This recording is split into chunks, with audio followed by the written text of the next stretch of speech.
Aktivitas kehidupan masyarakat masa Hindu-Buddha. Aktivitas kehidupan masyarakat pada masa Hindu-Buddha dipengaruhi oleh beberapa kerajaan. 1. Kerajaan Kutai Martadipura, gerbang masa sejarah Nusantara. Kerajaan Kutai terletak di Kalimantan Timur, di tepi Sungai Mahakam dan dibuktikan dengan ditemukannya 7 buah prasasti berbentuk yupa. Prasasti yupa bertuliskan huruf Palawa dengan bahasa Sanskerta. Huruf Palawa tersebut diidentifikasi bentuk dan jenisnya berasal dari sekitar tahun 400 Masehi. Pada salah satu yupa diketahui bahwa raja yang memerintah adalah Mulawarman, anak dari Aswawarman cucu dari Kudungga. Menurut para ahli nama Kudungga bukan nama Sanskerta dan dimungkinkan bahwa nama tersebut adalah asli Nusantara. Sementara nama Aswawarman disebut sebagai pembentuk keluarga, Wamsakarta. 2. Kerajaan Tarumanagara, penanda peradaban sejarah Nusantara di Pulau Jawa. Pada sekitar tahun 400 sampai 500 Masehi, di Jawa Barat terdapat kerajaan Tarumanagara. Raja yang berkuasa adalah Purnawarman. Kerajaan Tarumanagara diidentifikasi dari berbagai penemuan dari prasasti di Ciaruten, Kebon Kopi, Jambu, Pasir Awi, Muara Cianten, Bogor, dan Tugu, Cilincing, Jakarta. Sementara di Desa Lebak, Banten Selatan ditemukan prasasti Munjul.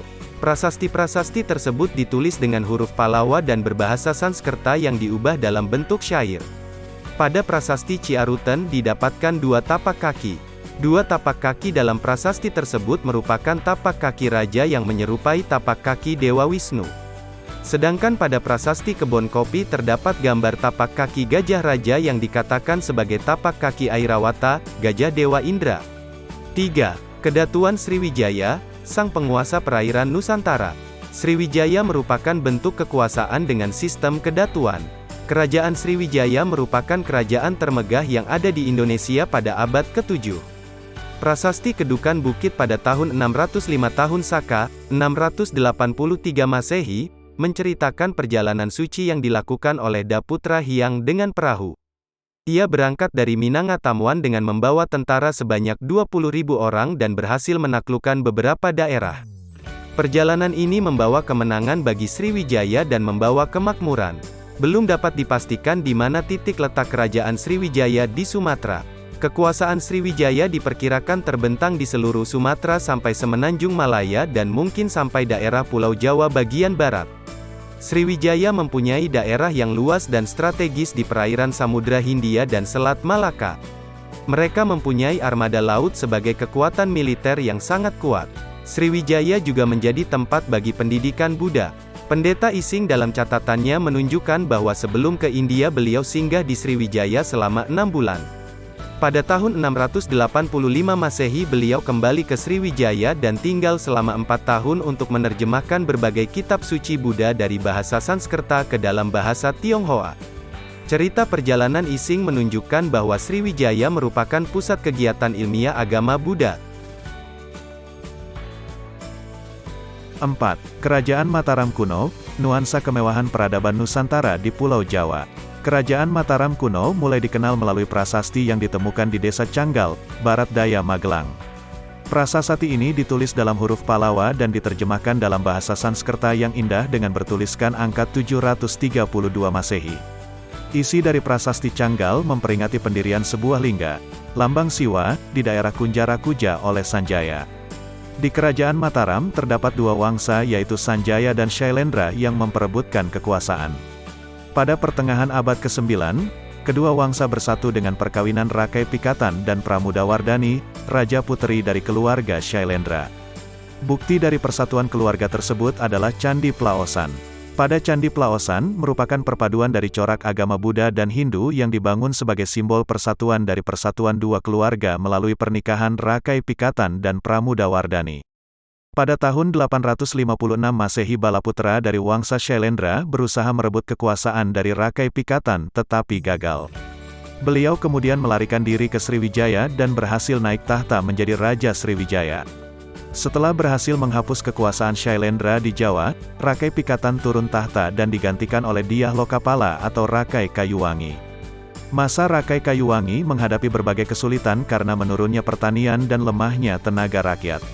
Rakai Kayuwangi berkuasa dari 856 Masehi sampai 886 Masehi dan digantikan Rakai Watuhumalang. Sebagai raja berikutnya adalah Balitung dan Rarkian Kanuruhan. Mataram kuno diperkirakan berpindah ke Jawa Timur karena pada tahun 929 prasasti yang ditemukan berada di daerah Jawa Timur. 5. Kerajaan Singhasari, pendiri dinasti penguasa Nusantara. Raja pertama Kerajaan Singhasari adalah Ken Arok. Kitab Pararaton dan Negara Kartagama menyebutkan, Ken Arok semula anak orang biasa dari desa Pangkur. Ia lahir dari seorang anak petani yang kawin dengan dewa. Setelah itu, ia diangkat anak oleh seorang pendeta yang mengabdi di Tumapel. Penguasa di Tumapel saat itu adalah Tunggul Ametung. Ken Arok jatuh cinta kepada istri dari Tunggul Ametung yaitu Ken Dedes. Ken Arok membunuh Tunggul Ametung dengan kerisnya dan menikahi Ken Dedes. Ken Arok mengambil kekuasaan di daerah Tumapel.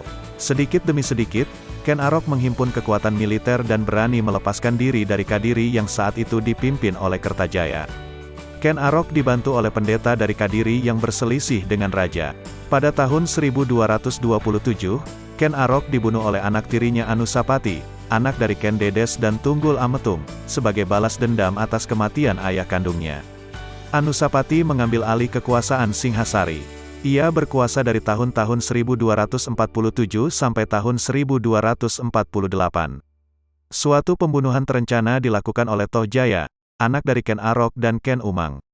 Tohjaya membalas dendam kepada Anusapati dan menjadi penguasa di Singhasari. Pada tahun 1284, kekuasaan dipegang oleh Ranggawuni yang mengalahkan Tohjaya.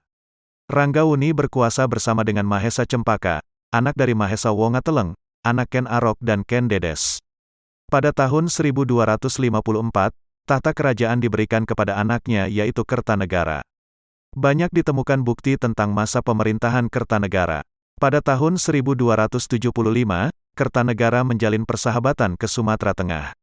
Sang raja mengirim pasukan ke Sumatera yang terkenal dengan ekspedisi Pamalayu untuk mempererat persahabatan dengan kerajaan Dharmasraya.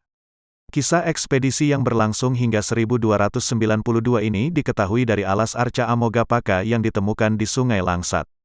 Menurut cerita, ada utusan dari Tiongkok bernama Mengki. Kertanegara yang merasa kesal memberikan penghinaan kepada Raja Tiongkok dengan memberikan luka fisik kepada utusannya tersebut. Raja Tiongkok marah dan menyiapkan armada besar untuk menyerang Singhasari. Bersamaan dengan itu, Kadiri sudah mempersiapkan pemberontakan kepada Singhasari. Jayakatwang, Raja Kadiri, sudah memerhatikan situasi di Singhasari yang kurang pasukan akibat pengiriman ekspedisi Pamalayu dan perselisihan dengan Raja Tiongkok. Singhasari diserang oleh Jayakatwang dari dua arah yaitu utara dan selatan. Kertanegara, yang sedang melakukan upacara keagamaan dengan para pendeta dan pembesar lainnya, terbunuh. Singhasari takluk oleh Kadiri. Namun, tidak berselang lama pasukan Tiongkok datang dan menyerang Jayakatwang. Jayakatwang kalah telak karena pasukan Tiongkok juga dibantu oleh sisa-sisa pendukung Raja Kertanegara seperti Raden Wijaya. Raden Wijaya, yang mengetahui Jayakatwang telah kalah, menyerang balik pasukan Tiongkok untuk mengusir mereka dari Pulau Jawa. 6. Kerajaan Majapahit, supremasi kejayaan Nusantara. Raden Wijaya merupakan pendiri dari Kerajaan Majapahit. Raden Wijaya terkenal menjadi raja yang tegas dan bijaksana. Raden Wijaya wafat pada tahun 1309 dan dilanjutkan tahtanya oleh Jayanegara. Pada pemerintahan Jayanegara, Majapahit banyak diterpa kesulitan dalam negeri. Pemberontakan terjadi karena ketidakpuasan politik. Jayanegara wafat pada tahun 1328 Ia tidak mempunyai keturunan. Penggantinya adalah anak wanita dari Gayatri, ibu tirinya, yaitu Brekahuripan, nama gelar, dan mendapatkan gelar Tribuana Tunggadewi Jayawisnuwardani. Pada masa pemerintahan Raja Wanita ini timbul kembali pemberontakan. Namun, pemberontakan tersebut berhasil diredam oleh Gajah Mada yang diangkat menjadi Mahapatih. Gajah Mada menunjukkan pengabdiannya dengan mengucap sumpah palapa untuk mempersatukan Nusantara di bawah pimpinan Majapahit.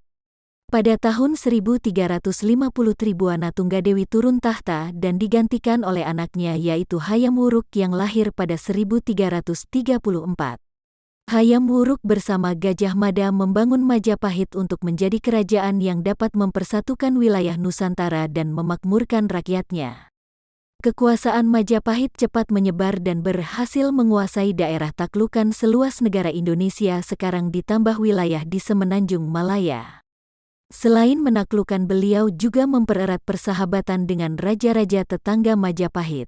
Pada pemerintahan Hayam Wuruk, kemakmuran dan keamanan terwujud dengan baik.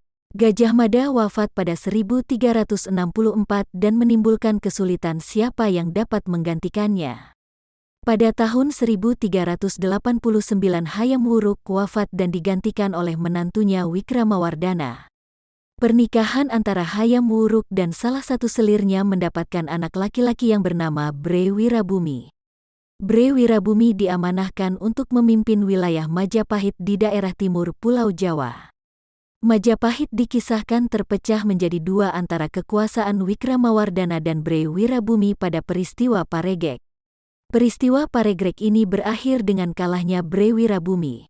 Namun, peristiwa Paregrek ini sangat berdampak bagi keutuhan Majapahit. Tiongkok yang sudah sejak lama mengganggu kekuasaan Majapahit berusaha kembali memikat daerah-daerah di luar Jawa. Kalimantan Barat, Melayu, dan Palembang lepas dari kekuasaan Majapahit. Menyusul Malaka dan daerah lainnya yang kemudian melepaskan diri. Wikramawardhana wafat pada 1429 dan kemegahan Majapahit seakan menuju ke arah keruntuhan. Peradaban Hindu-Buddha yang menjadi awal dari peradaban masa sejarah di Indonesia berlangsung berabad-abad sampai kemudian pengaruh Islam datang. Peradaban Hindu-Buddha membawa dampak positif bagi bangsa Indonesia. Peradaban Hindu-Buddha meninggalkan banyak jejak yang masih dapat dikaji dan dinikmati oleh kalian. Masa Hindu-Buddha banyak meninggalkan peninggalan yang cukup banyak. Beberapa di antara peninggalan tersebut adalah candi, seni pahat patung, seni ukir, arca dari logam, dan hasil kesusastraan. Candi berasal dari salah satu nama untuk Dewi Durga, yaitu Candika. Bangunan candi dibangun untuk memuliakan orang yang telah wafat, khusus untuk para raja dan orang-orang terkemuka. Seni pahat patung hubungannya dengan patung dewa. Pada masa itu seni pahat patung berhubungan dengan religiusitas. Patung-patung itu menggambarkan dewa atau dewi. Seni ukir juga biasanya menjadi pola hiasan pada dinding-dinding candi. Pola hiasan yang biasa diukir adalah makhluk-makhluk ajaib dan tumbuh-tumbuhan sesuai dengan suasana Gunung Mahameru. Macam-macam hiasan relief pada candi biasanya mengandung cerita dari kitab keagamaan seperti Ramayana, Arjuna Wiwaha, Karmawibanga, Kunjarajarna, dan Panji. Arca-arca dari logam juga dihasilkan dari peradaban Hindu-Buddha. Pada umumnya arca-arca logam berukuran kecil. Barang-barang dari logam emas juga didapatkan dalam bentuk cincin, gelang, rantai, kalung jamang, dan lain-lain. Hasil-hasil kesusastraan pada zaman Hindu-Buddha biasanya ditulis pada daun lontar. Karena ditulis di daun lontar, banyak kesusastraan yang hilang dan mudah rusak. Kesusastraan pada zaman Hindu-Buddha ditulis sebagai gancaran, prosa, dan tembang, puisi. Ditinjau dari isi kitab kesusastraan terdiri atas tutur, kitab keagamaan, sastra, kitab-kitab cerita mengenai keagamaan dan kesusilaan, dan kitab-kitab uraian sejarah.